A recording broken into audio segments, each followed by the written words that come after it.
Você ainda se acha menos? Acha que todo mundo é melhor, mais preparado, mais interessante que você? Talvez isso nem seja seu. Talvez essa imagem tenha sido projetada sobre você e você acreditou. Se esse tema te toca, deixa seu like, se inscreve aqui no canal. Então, bora tomar um café e bater um papo? Olá, eu sou Rodrigo Del Colli e você está no meu canal. Para quem está chegando agora, boas-vindas. Para quem está retornando, boas-vindas novamente. Eu sou psicólogo da abordagem da psicologia analítica, que foi fundada pelo psiquiatra suíço Carl Gustav Jung, ou como a gente brinca aqui no canal, Carlos Gustavo. Carl Gustav Jung, e por isso mesmo a psicologia analítica também pode ser conhecida como psicologia junguiana. Aqui no canal a gente sempre fala sobre arte, cultura e comportamento e eu quero fazer um agradecimento para a galera que está chegando, para os meus sunshines novinhos em folha, para esses sunshines que estão se inscrevendo aqui no canal, porque os últimos vídeos têm tido aí uma boa repercussão, ainda bem, graças ao seu esforço também que dá o like, que faz esse vídeo chegar a mais pessoas. A você que se inscreve aqui, meu muito obrigado também. A você que deixa o like, meu muito obrigado também. E a você que vai me seguir lá no Instagram e manda DM, porque tem timidez de escrever aqui nos comentários, meu muito obrigado também. Aliás, eu adoro conversar de pertinho lá no Instagram também, onde lá eu também produzo conteúdo, sobre autoconhecimento. Tudo que a gente fala aqui é voltado para o autoconhecimento, embora às vezes eu coloque ali alguma questão artística, seja livro, música, até novela, a gente tira ali algo para o autoconhecimento. Esse vídeo de hoje surge num contexto onde eu tenho feito uma série de vídeos para autovalorização, para autoconhecimento, para autofortalecimento também, porque algumas pessoas têm me pedido algo dentro dessa temática, porque ou as pessoas não se valorizam, ou as pessoas desvalorizam você, por exemplo, que está me assistindo aqui. Então, é tanto essa autodesvalorização quanto a desvalorização recebida de outras pessoas também, a questão de colocar limites, a questão de quais os limites da generosidade, porque às vezes a gente é muito generoso, muito afetuoso e as pessoas acabam abusando. Temos esses últimos vídeos aqui todos dentro dessa temática, Mas esse tema, você ainda se acha menos? É um tema muito especial para mim, porque quando eu era um jovem psicólogo, eu tinha um site antigamente, não é esse site que está hoje, e lá eu escrevia artigos, e um dos artigos era sobre autoestima. Um dos artigos mais acessados era justamente sobre autoestima. E a autoestima, é o valor que a gente se dá. Estima, de estimar, daquilo que a gente gosta. Essa autoestima é o valor que a gente se dá. E a autoestima ela tem duas fontes, pelo menos duas fontes aí de origem.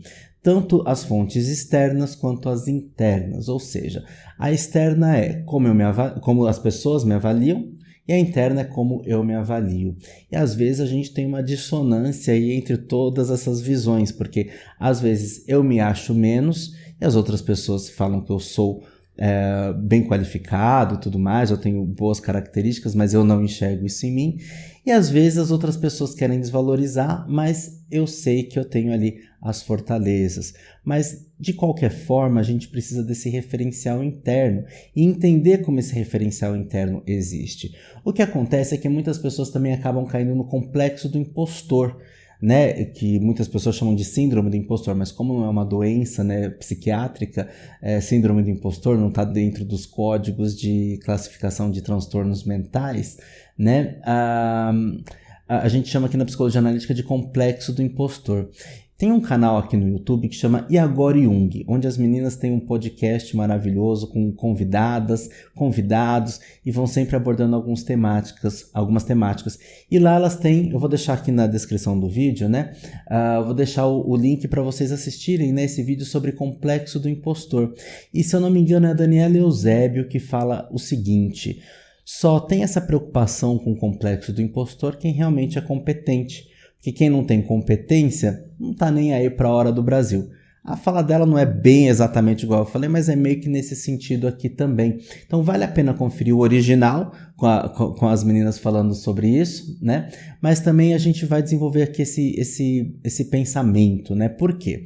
Às vezes eu me acho menos porque de fato eu preciso melhorar minha qualificação técnica no contexto de trabalho, por exemplo. Em questão de aparência física, a gente tem que se aceitar do jeito que a gente é, mas a gente pode sim fazer alguns ajustes aí, seja maquiagem, pessoas às vezes fazem procedimentos estéticos também, né? Mas pra gente ir entrando ali de acordo com aquilo que nos faz bem. Entretanto, a gente sim tem que acender um sinal de alerta se o negócio fica demasiado, foge do controle, né? Mas você ainda se acha menos? O que é esse menos? Esse menos tem sempre um quê de comparação. Então, com o quê? Com quem você está se comparando? É importante a gente entender que esse pensamento comparativo, ele é muito pernicioso em alguns casos. Porque sim, ele pode ser um balizador para a gente se melhorar, para a gente entender o que a gente pode fazer de diferente, se aprimorar. Mas muitas vezes a gente vai lá para quê?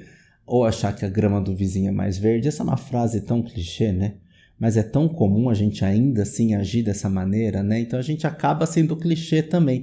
E se a gente é clichê, a gente pode pensar em quem? Arquétipo. Se a gente está sendo arquétipo, né? Se a gente está manifestando algum arquétipo através de um complexo, esse que seja clichê, ou seja, arquétipos são formas universais de comportamento.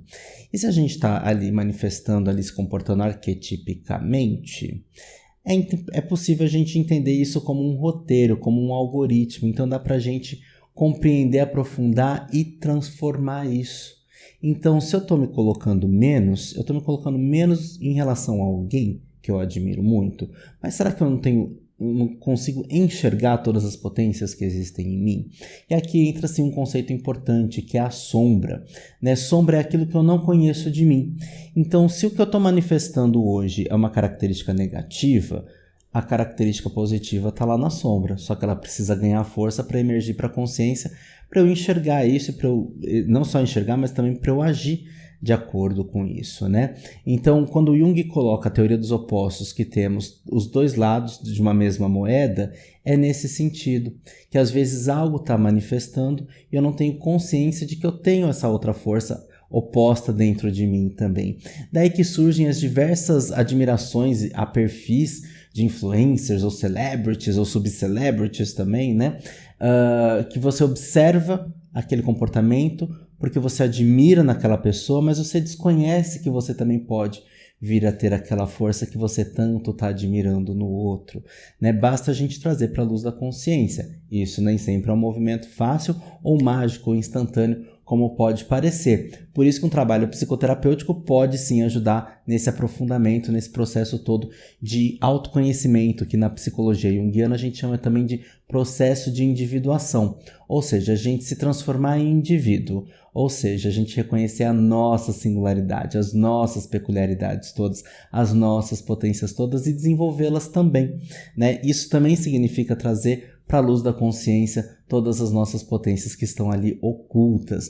Temos diversos vídeos aqui no canal sobre processo de individuação, sobre sombra, né? Se inscreve aqui, dá uma percorrida, porque tem playlists aqui também, né? Playlist de autoconhecimento, playlist de recomendação de livros, de dicas de livros e vídeos e filmes e tudo mais, né? Temos bastante conteúdo aqui. Por isso que o pessoal está se inscrevendo. Se você ainda não se inscreveu, se inscreve aqui.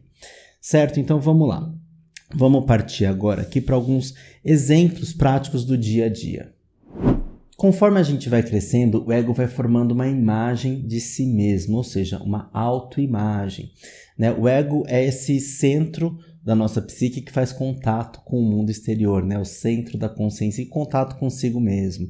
Então o ego vai criando uma autoimagem, seja uma autoimagem subjetiva ou até mesmo uma autoimagem corporal, né? Então a pessoa vai se percebendo, vai entendendo como ela é, vai formando uma imagem. Só que lembra que a gente falou das fontes externas? Se a pessoa às vezes ela é elogiada demais, ela pode entrar ali numa inflação de ego, né? Ficar com esse ego inflado, inflacionado, gigantesco, siderado, a palavra que você queira usar. E aí aquilo não corresponde, então a pessoa se acha muito especial. Acontece muito naquele complexo de Peter Pan, ou Puer a Eternus, a criança eterna, onde a pessoa se acha muito especial. Quando você dá uma apertada ali, vai ver que não é nada disso, né? Que a pessoa é muito frágil, mas ela foi construindo a autoimagem em cima até de elogios que não são tão legítimos, não são tão verdadeiros, mas que foram ditos para incentivar, mas que na verdade acabaram prejudicando também. E o inverso também acontece, né? Quando as pessoas criticam demais, colocam muitos defeitos, né, subjugam demais, né, e a pessoa, se ela não se conhece, olha a importância que é o autoconhecimento, a autonomia do autoconhecimento. Porque aí quando o outro fala algo sobre mim, se eu me conheço, aquilo não vai ressoar. Eu vou saber que aquilo ou é maldade do outro, ou é uma projeção do outro sobre mim. E aquilo não ressoa. Às vezes o outro fala uma coisa também, que aquilo pode ressoar, mas aí o que eu faço com isso?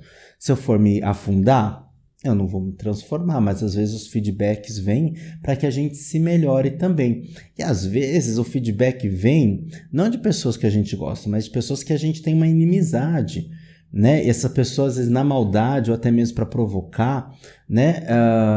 Dá um feedback pra gente que a gente fala, pô, peraí, a pessoa me odeia, mas às vezes ela pode estar certa sim. Então o que eu posso fazer com isso?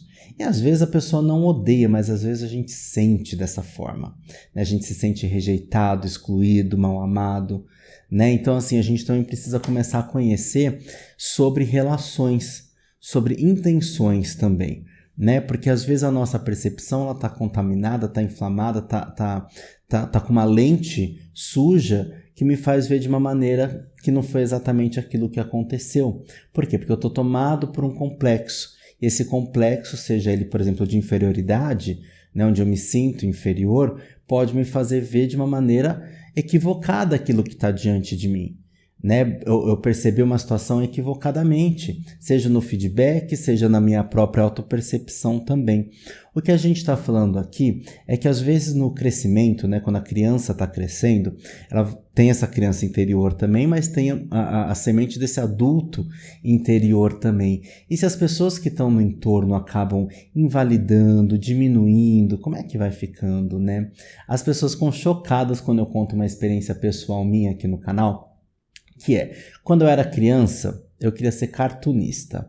Eu adorava ver cartoons no jornal e tudo mais. O Laerte, na época, hoje a Laerte, né, era minha preferida, continua sendo também cartunista preferida. E aí eu queria muito ser desenhista, cartunista. E aí a professora de ciências da 6ª série, ela pediu um desenho de sistema solar. Eu não tinha muito conhecimento de como usar giz de cera. Decidi usar giz de cera, que era o material que eu tinha ali, num caderno de cartografia. Eu estava mega empolgado, enfim, eu tinha mudado de escola, estava super feliz com a turma nova e fiz o desenho do sistema solar. Na minha memória, eu até concordo com a professora, mas eu acho que a forma que ela disse foi algo muito complicado. Ela olhou para o desenho e falou que foi a coisa mais horrível que ela já viu na vida inteira dela. Eu sei, devia estar feio. Na minha memória, eu acho que não estava bonito mesmo. Entretanto, ali eu decidi aposentar. Ali morreu o cartunista que existia em mim. Mas algo existe, porque eu sou arte-terapeuta também, né? Então existe uma semente ali dentro de mim que prevaleceu também, né? Um raminho, né, que existe dentro de mim. Agora, quantas vezes a gente ouve histórias no consultório, ou a gente às vezes até percebe algo que a criança apresenta um interesse. Veja, não é nem um dom ou um talento, porque dom é uma aptidão que a pessoa nasce ou desenvolve com muita facilidade. O talento sim pode ser lapidado também, a técnica pode ser aprimorada através de estudo e prática e tudo mais. Entretanto, as pessoas às vezes não reconhecem esse interesse, ou acham que é fogo de palha e de repente é fogo de palha mesmo, mas lembra, é autoconhecimento. E estamos falando de uma criança que está cogitando possibilidades vocacionais, que lá na frente pode nem vir a ser a pessoa mesmo, a criança mesmo quando cresce, de repente até acha, realmente não tem nada a ver comigo, mas ela está começando a experimentar o mundo, ela está conhecendo o mundo, e vem aquela tesoura enorme de jardim e corta, e você não serve para ser advogado porque você não gosta de ler. De repente a criança não é que ela não gosta de ler, de repente ela tem uma dislexia que ainda não foi diagnosticada, ela tem uma dificuldade de leitura, e ali se mata um futuro advogado, uma futura advogada. né? Mas não é só fazer, mas nós estamos falando de uma criança que às vezes não tem um preparo para lidar com as questões do mundo. Agora, de repente, esse desejo prevalece, a criança não escuta, prevalece, ou isso retorna lá na frente, às vezes na crise da meia-idade, que a gente chama de metanoia. Temos um vídeo sobre metanoia, inclusive é o vídeo mais visto aqui do canal, né? Então, quantas vezes essa criança interior foi podada e quando chega na fase adulta, tem um complexo ali instalado, tem uma insegurança muito grande e acaba buscando a validação dos outros, a permissão dos outros. É o vídeo que a gente fez outro dia aqui, de quem você ainda espera a permissão. Esse vídeo ganhou muita visualização, então eu creio que muita gente ainda precisa das permissões inconscientemente, sabe-se lá de quem, porque às vezes a gente não sabe de quem a gente precisa permissão, mas às vezes a gente sabe de quem, do pai, da mãe, ou das figuras de autoridade que estão no meu entorno, mas às vezes a gente vive nessa questão de busca eterna por uma permissão, porque instalou um complexo lá atrás, e a gente vive esse movimento em diversos contextos. Temos que entender essa criança interior que de repente tenha sido ali muito pressionada a só fazer coisas com a permissão das outras, né? Então, quando a gente fala da questão vocacional, por exemplo, estamos nesse lugar também, né? Agora, nas relações em questões ligadas a relacionamento afetivo, às vezes a criança ela vai aprendendo com o modelo que ela tem diante dela, seja dos pais, dos avós, dos tios, da televisão, aquilo que ela tem mais perto dela, ou daquilo que ela considera mais importante, ela pode sim criar essa imagem de que se relacionar é daquela forma. Então ela vai buscar se relacionar daquela forma e muitas vezes isso perpassa uma história onde os mais velhos, em quem ela olhou, em quem ela se inspirou, uma das pessoas está na menos-valia, né? E acaba reproduzindo também, né? Então assim, a gente ainda se acha menos, por quê? Por causa de quem? Né? E aí a gente começa a entender uma série de coisas. É claro que se a gente pensar com a ótica, com a lente do livre-arbítrio, né? Mas é fácil resolver, mas você ainda está dando valor para isso? Ainda, porque o complexo está ali instalado. Então o título desse vídeo, né? Você ainda se acha menos, é um cutucão para ir para frente, mas não é para desmerecer caso esse seja o seu caso. Nossa, às vezes eu fico redundante, né? Mas não vou regravar não, tá? Vai assim mesmo do jeito que tá. Caso seja o seu caso, caso do acaso bem marcado em cartas de tarô. É por isso que eu preciso de um roteiro na minha mão, porque agora eu falarei alguma coisa sobre a Zizi Posse. A Zizi Posse que canta essa música? Não é a TT Espíndola, olha só. Aí eu falarei alguma coisa sobre um festival de música e tal, e a gente vai voltar para o roteiro. Eu prometo para vocês que eu ando muito comportado aqui nesse canal, seguindo deveras, que deveras segue o roteiro. Tá vendo só? A gente também sabe falar algumas palavrinhas cultas do nosso português, mas também a gente fala umas coisas chulas aqui também. Agora eu vou voltar pro roteiro, porque senão eu vou falar de palavras chulas. E não é isso que você quer ouvir aqui, não é mesmo, caro inscrito? Se inscreve, deixa o like. Tô precisando, gente. Deixa o like aí pra gente, pra viralizar isso aqui. O outro dia o vídeo viralizou, fiquei mega feliz, gente. O primeiro vídeo do canal que viralizou. Que o canal tem 4 anos, né? E tem vídeos que tem muitas visualizações, de verdade, muitas. Tem vídeo que tá beirando 20 mil visualizações. Entretanto, viralizar aqui essa grande quantidade de pessoas assistindo é recente. E aí, meu amigo, meu sunshine, minha sunshine, eu quero agradecer de novo. Então, vamos voltar aqui.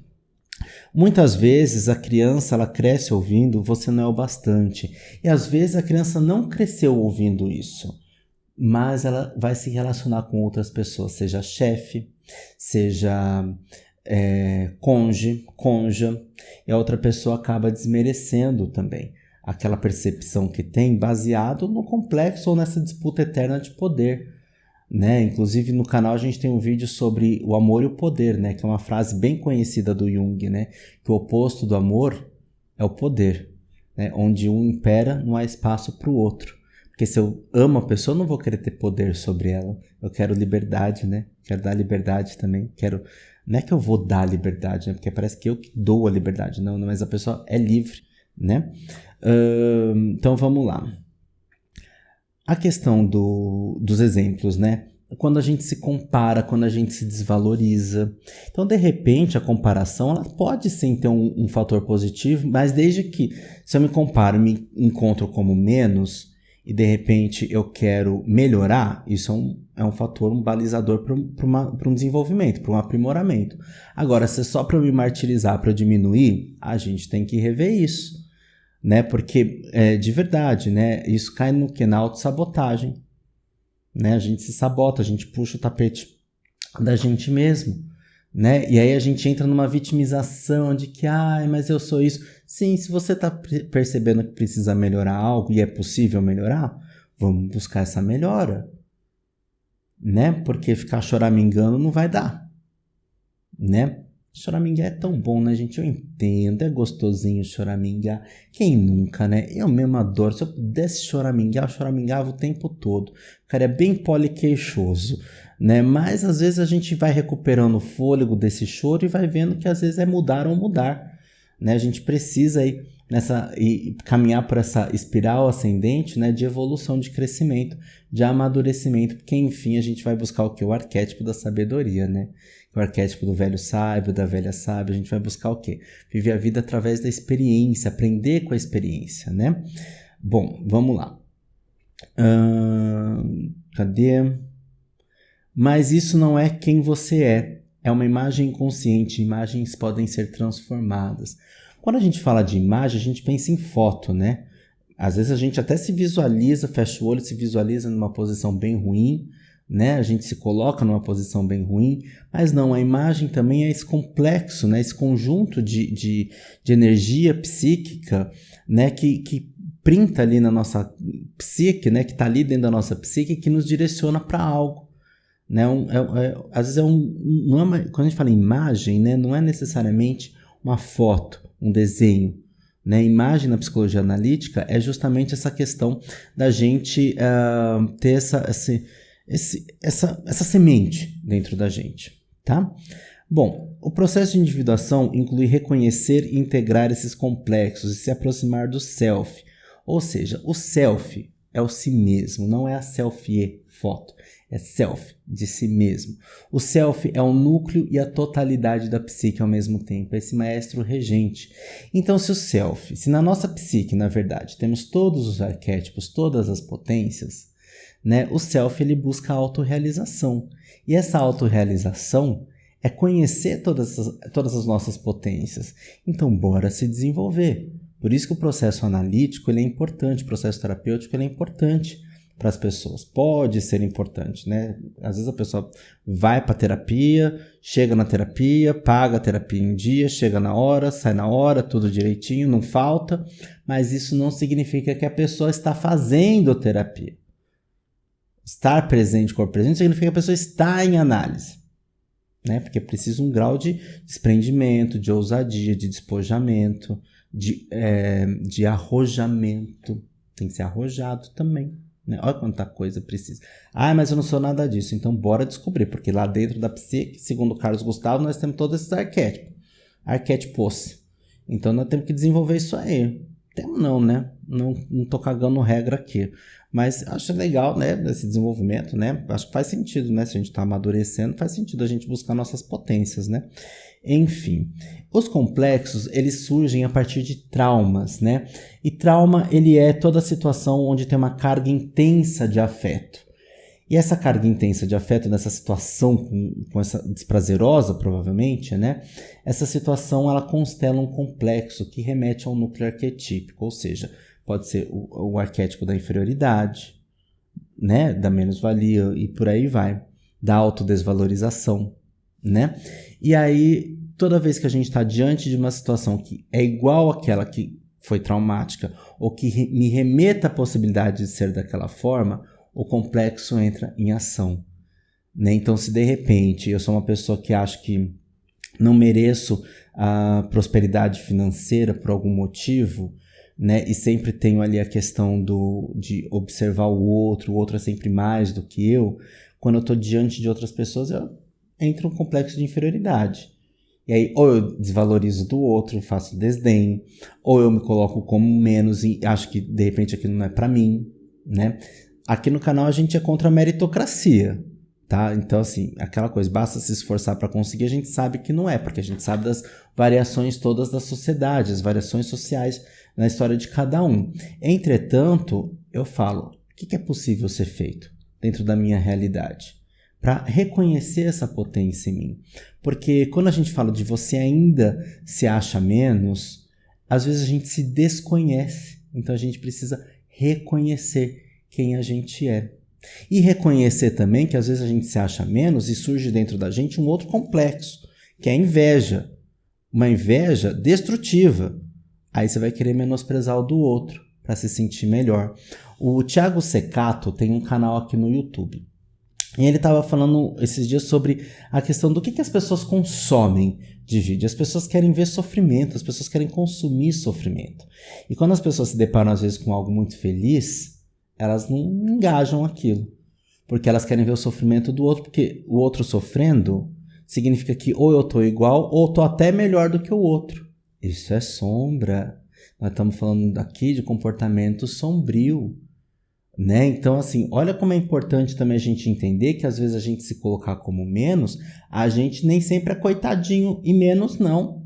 Às vezes a gente está assumindo uma posição muito confortável, né, para desvalorizar o outro e até se comprazer com a desgraça do outro. Olha como o negócio vai desenrolando. Claro que são possibilidades, estou falando aqui de maneira genérica, mas dentro desse genérico, de repente a gente pode puxar um fio ou outro para pensar sobre si. Né? Então, olha que interessante, porque a inveja ela também pode ter um fator importante, aquilo que a gente estava falando, pode ser um balizador para a gente se melhorar. Pô, legal, fiquei com inveja disso, né? Mas eu não preciso destruir o que é do outro, eu posso construir aquilo que é meu. E como que vai ser isso? Eu tenho que olhar para a minha história, ver as minhas possibilidades e ver o que pode ser feito. Mas às vezes eu só quero reclamar, aí fica difícil, não é mesmo, né, gente? Quando você começa a se olhar com mais verdade e menos julgamento, o mundo também começa a responder diferentemente. Às vezes a gente acaba se julgando demais. E aí a gente se acha menos, porque ou a gente não aprendeu, ou porque a gente está atrasado na vida, né? Não atrasado no relógio, mas atrasado para alcançar determinada coisa. Ou a gente não soube resolver uma situação, o tempo passou, a gente fala, poxa, mas como eu não pensei nisso antes? Calma, sem julgamento, né? Eu acho que é assumir um compromisso consigo mesmo para mudança e para transformar aquilo que foi feito, porque não dá para voltar lá atrás e fazer um novo começo, mas é possível a partir de agora fazer um novo recomeço, uma nova mudança, um novo caminho, um novo traçado, um recalculando a rota, como diz o GPS, né? Então, assim, sem julgamento. Porque quando a gente vai para o julgamento, a gente vai para a sentença, para o sentenciamento. E aí aquele sentimento de menos-valia que a gente tinha, a gente fica espizinhando ainda mais, que é para sofrer, né? Porque é castigo, né? Porque a gente também tem uma coisa assim, mas eu sou tão bonzinho. Mas como é que você se trata? Será que você é tão bonzinho também? Porque às vezes a gente acaba se maltratando e abrindo uma dívida enorme com a gente mesmo. Quais são os nossos objetivos que a gente abriu mão? Todo dia, quando eu levanto, não é a música da Tia, todo dia, né? Não, todo dia quando eu levanto, o que eu tô deixando para trás? Do que eu tô abrindo mão? Algo que vai me fazer falta. E não tô falando assim, tô abrindo mão da preguiça de ficar espichado aqui, não. Tô falando será que eu tô abrindo mão de alguma coisa que é importante para mim? E eu já parei para pensar que lá na frente essa dívida pode chegar? Pode chegar uma cobrança, uma carta, um WhatsApp, né, do Serasa da vida? Não do Serasa, mas do Serasa da vida, que é o que? A crise da meia-idade. É um momento, às vezes, de depressão que a gente chega lá na frente porque a gente se abandonou lá atrás. Então, quais são todas as coisas que a gente tem que olhar na nossa vida? São muitas coisas, cansa. Cansa. Às vezes dá vontade de sair correndo. E a hora que eu trabalho com isso diariamente, às vezes eu olho assim e falo, vamos junto, porque a pessoa tá ali se abandonando. Né? Mas eu também já pensei em me abandonar várias vezes, em momentos, alguns momentos eu também já me abandonei. Quem nunca? Isso é arquetípico, é do ser humano. Mas a gente pode pensar em se reerguer. Cada um faz o que quer da vida. Eu sou muito fã da cantora Madonna, como vocês podem ver em diversas tatuagens minhas, né? Então eu prefiro seguir aquela música da Madonna. Se eu caio, eu levanto de novo e de novo. Eu procuro. né? É difícil às vezes é muito um esforço sobre-humano, mas estamos lá tentando, né? Bom, quero agradecer você que está aqui até agora, mas quero fazer perguntas também, né? Eu queria conhecer um pouquinho mais de você e deixar aí momentos de reflexão, porque às vezes você não pensou sobre isso. Então, não precisa se expor aqui no comentário, mas deixa um coração, uma florzinha, uma frozinha aí para mim, só para engajar o vídeo. Mas pode levar esse questionamento aqui, ó. Em que momento da sua vida você sentiu que estava se enxergando por esse espelho distorcido? Nos deram espelhos e vimos um mundo doente. Não é nesse sentido, porque nesse sentido da música, nos deram espelhos e vimos um mundo doente, ou seja, a sociedade está adoecida. E a sociedade adoecida adoece. E ela se retroalimenta desse adoecimento. Mas o que esse espelho distorcido quer me dizer? Eu me olhar nesse espelho de uma forma distorcida, de uma forma deformada, fazendo um trocadilho, o que isso quer dizer? Será que eu estou tendo algum ganho secundário? Ou seja, será que de alguma forma eu até, mesmo me colocando como menos, de alguma forma eu ganho vantagem em alguma coisa? Ou porque eu ganho a atenção dos outros, ou porque eu ganho palavras de motivação, né? E às vezes eu nem me sinto assim, mas eu estou falando que me sinto assim. E tem uma coisa importante também, não dá para ser o falso humilde. E às vezes as pessoas ficam na menos-valia para ser o falso humilde. Mas humildade é uma coisa, uma falsa menos-valia é outra, né? Vamos lá. Bom, se você se acha cada vez menos, talvez o convite não seja para você se sentir mais de maneira artificial, mas para você se reencontrar com quem você é.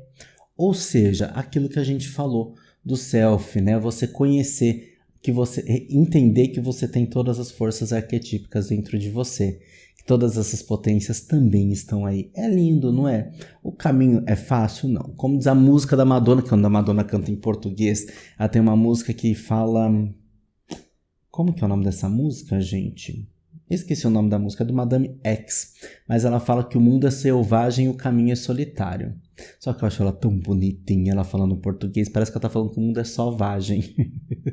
ela tá cantando no sotaque do português de Portugal, pois. Né? Então, assim, o mundo é selvagem e o caminho é solitário. Na verdade, não é que a gente precisa estar solitário, mas o caminho é a gente mesmo que tem que percorrer. Ninguém vai fazer isso pela gente.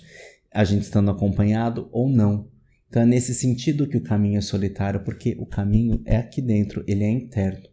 Então fica o convite para essas reflexões, me digam aqui o que vocês acharam, me segue no Instagram, lá a gente consegue conversar mais de pertinho, caso você tenha alguma dúvida, alguma questão que você não se sente confortável em expor aqui, mas você pode comentar coisinhas aqui também que ajuda bastante o tio.